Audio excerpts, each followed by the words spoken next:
Bien, vamos ya con la primera de las prácticas, que va a ser la preparación de disoluciones.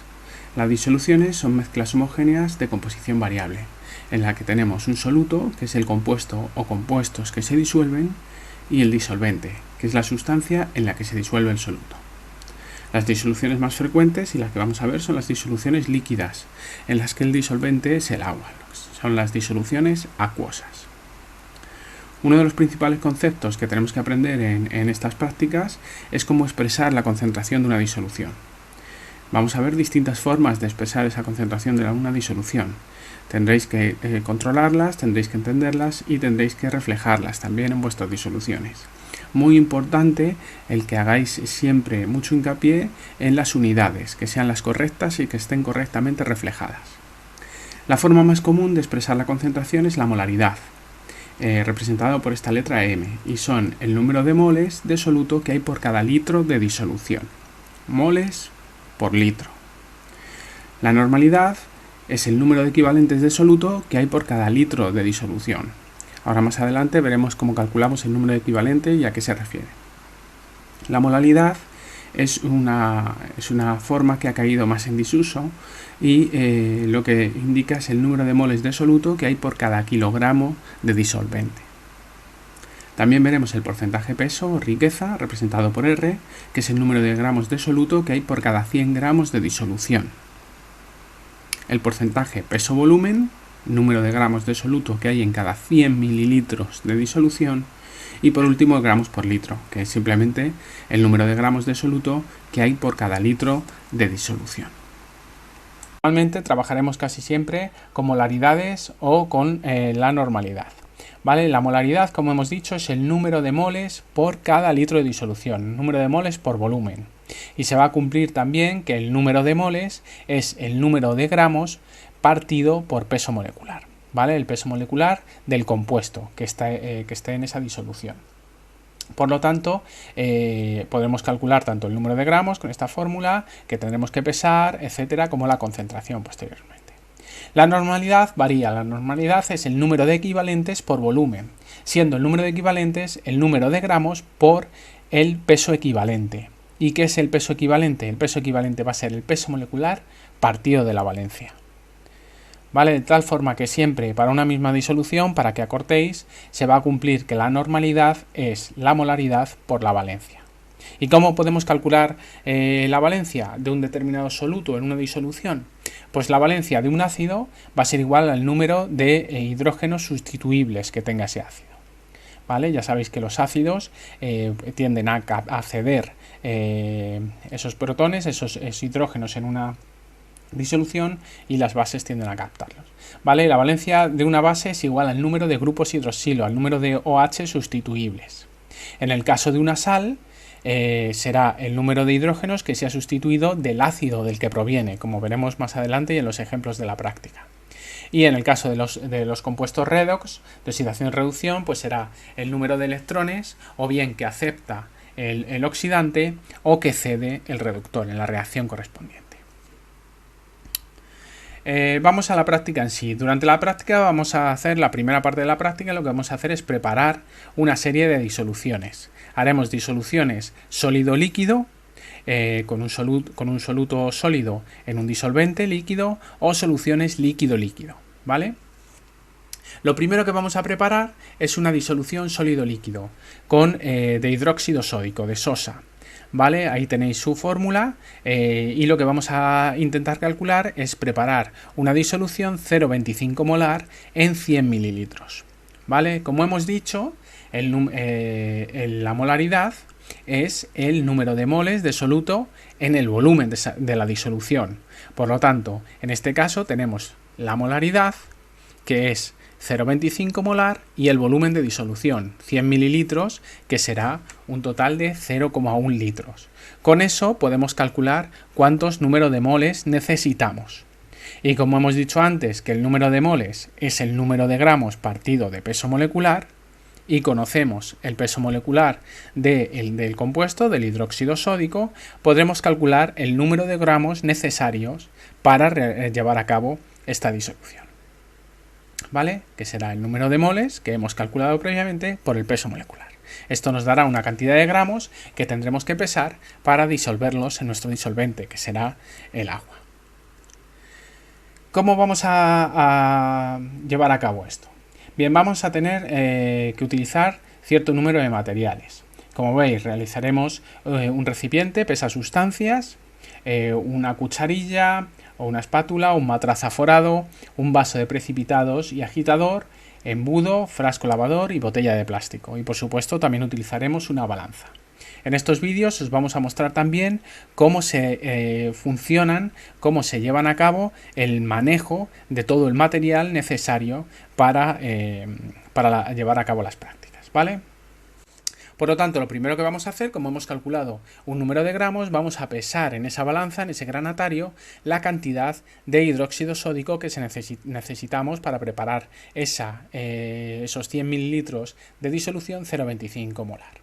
¿Vale? Lo hemos calculado, lo pesaremos, como veréis también en estas prácticas, y añadiremos ese hidróxido sódico, que es muy importante que no lo toquéis puro con las manos. Para eso tenéis vuestra espátula o vuestra cucharilla para cogerlo e ir pesándolo, y lo añadiremos a un vaso que contiene aproximadamente unos 50 mililitros de agua destilada. Agitaremos con la varilla de vidrio hasta que se haya disuelto completamente. Luego pasaremos esa disolución a un matraz aforado y lo enrasaremos con agua destilada hasta 100 mililitros, primero con un vaso de precipitado y luego podremos ajustar con las pipetas Pasteur.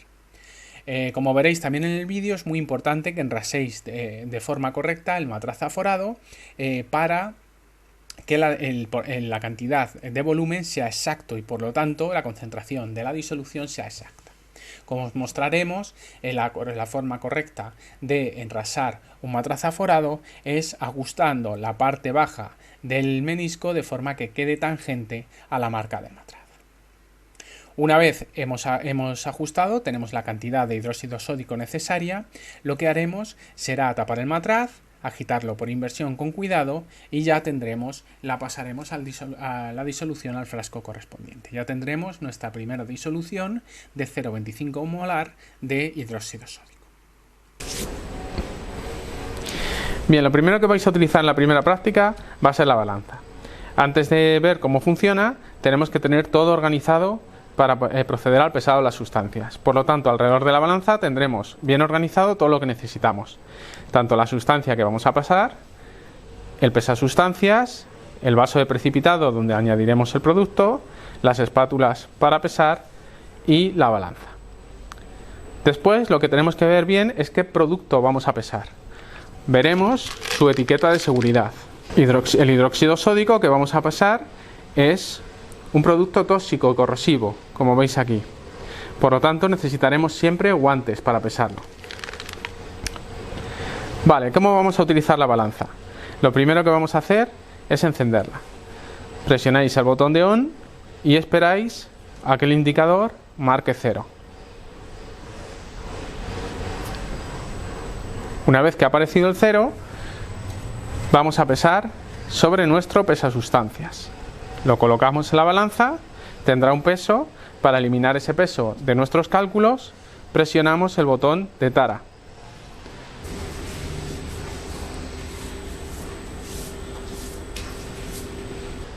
Y volverá a 0. Cogemos el hidróxido sódico, como es corrosivo, como hemos dicho, con guantes, y utilizamos la espátula para pesar la cantidad necesaria según los cálculos que hayáis realizado en la práctica. Cerramos nuestro bote y una vez tengamos la cantidad exacta, lo añadimos a nuestro vaso de precipitado.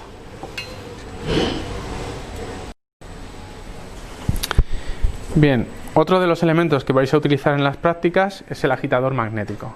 El agitador magnético que veis aquí tiene dos funciones: agitar y calentar. Lo utilizaréis ambas según la práctica.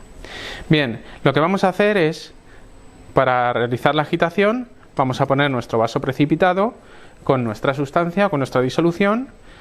Como os hemos dicho antes, en el caso de que el contenido del producto sea tóxico o corrosivo, utilizaremos siempre guantes.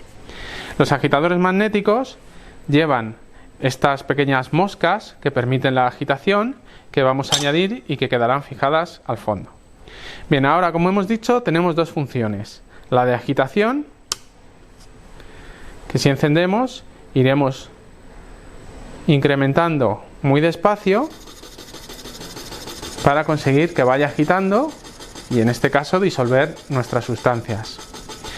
Es muy importante que no le deis demasiada velocidad para que la agitación esté controlada, ya que si le dais demasiada velocidad acabará descontrolándose, ¿vale? Nosotros queremos simplemente que se realice la disolución.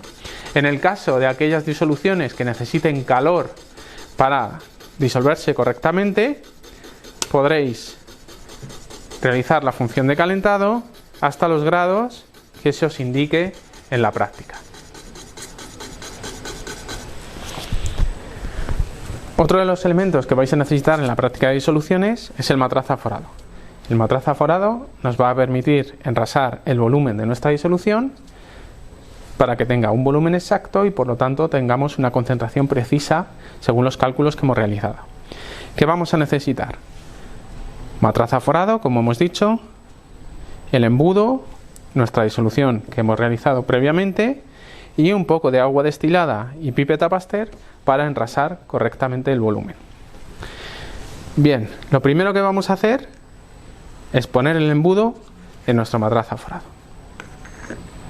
Después cogeremos nuestra disolución. En el caso de que sea una disolución de un producto tóxico o corrosivo, vamos a llevar también guantes. Añadiremos la disolución en nuestro matraz aforado. Como lo hemos hecho en un volumen inferior, tendremos que enrasar. ¿Cómo vamos a enrasar? Vamos a añadir un poco de agua destilada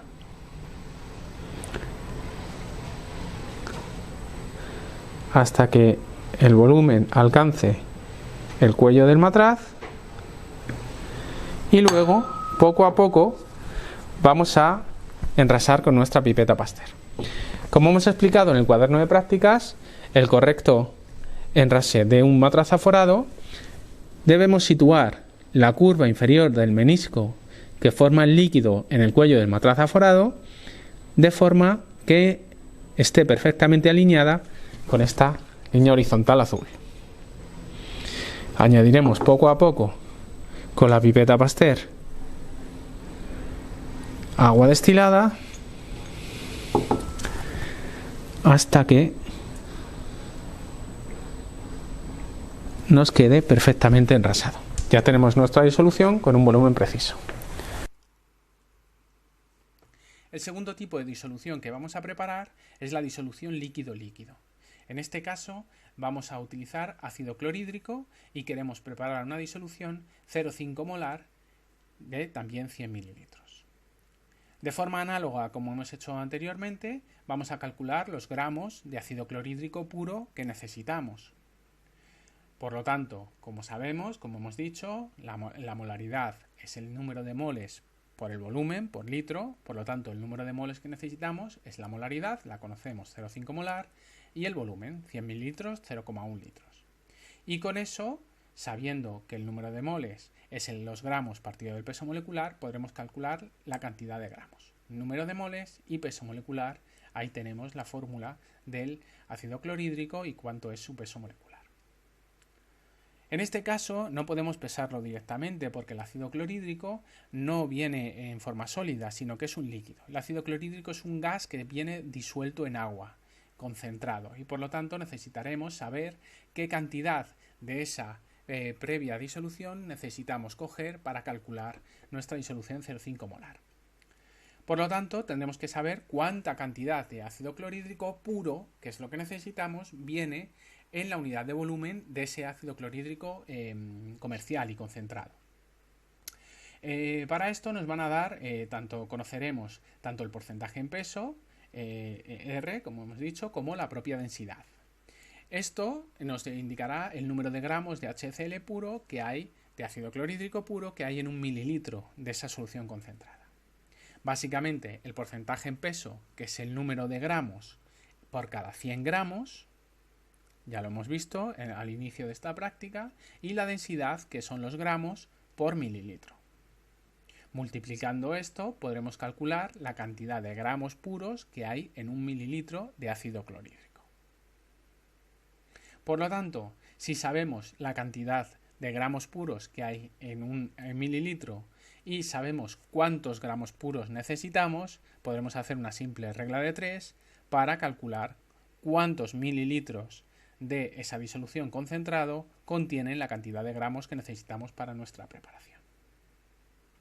Una vez que hayamos hecho estos cálculos y los conozcamos, lo que procederemos será a llevar a cabo la dilución. Como hemos dicho, el ácido clorhídrico, importante, es un gas tóxico, está disuelto en el agua. ¿Vale? Nunca lo vais a manejar directamente, este ácido clorhídrico concentrado.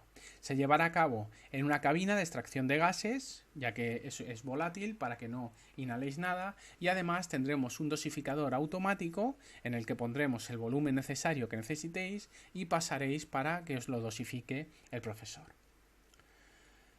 Además, sobre el ácido nunca se vierte directamente agua, así que lo que tenéis que hacer primero es poner agua destilada hasta la mitad del matraz aforado, pasaréis a la cabina extractora para dosificar la cantidad de mililitros necesarios y después enrasaréis el matraz con el agua destilada como hemos visto previamente.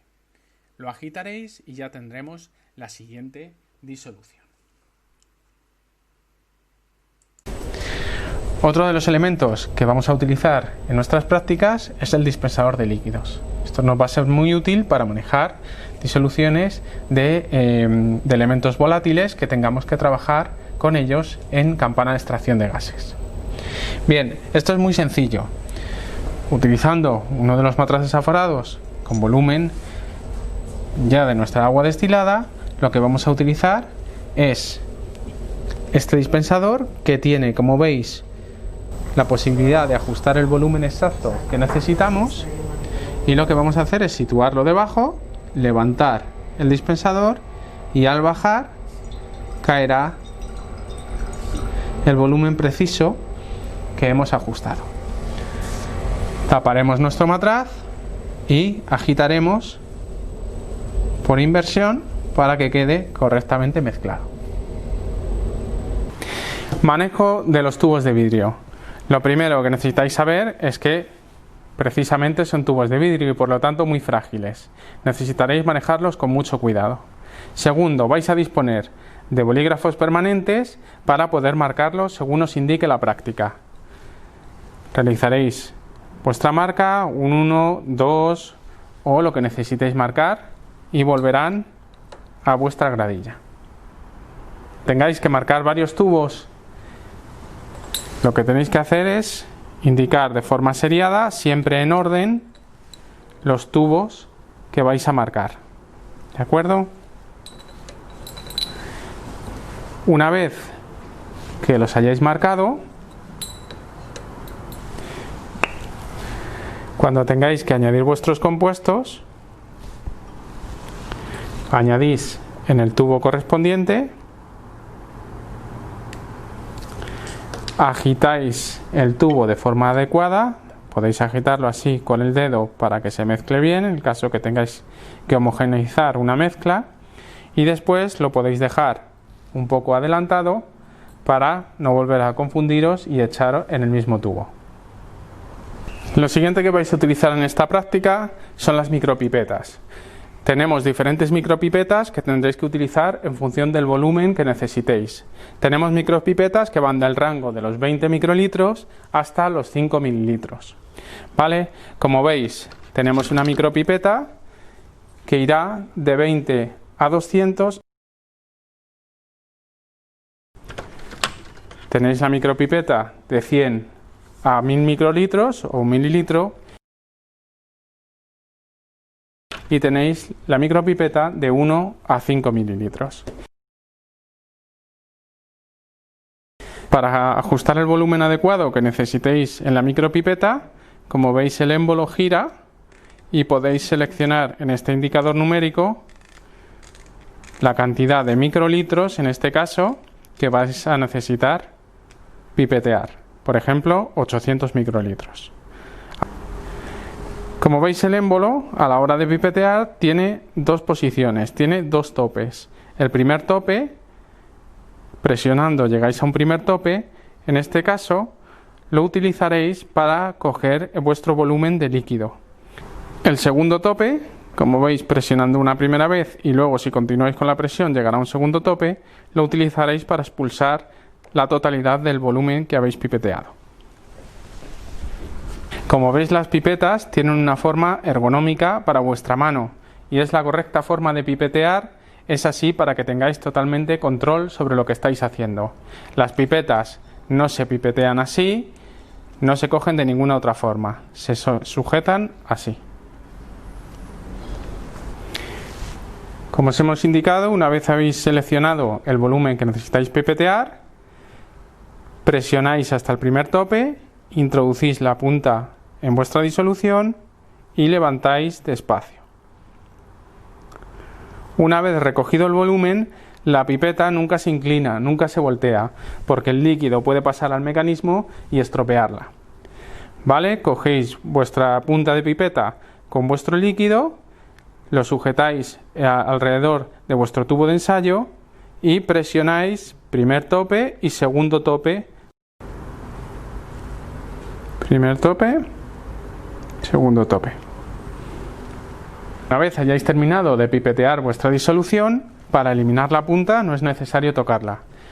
Ponéis la punta encima de vuestro vaso de sucio, accionáis este émbolo y la punta cae sola.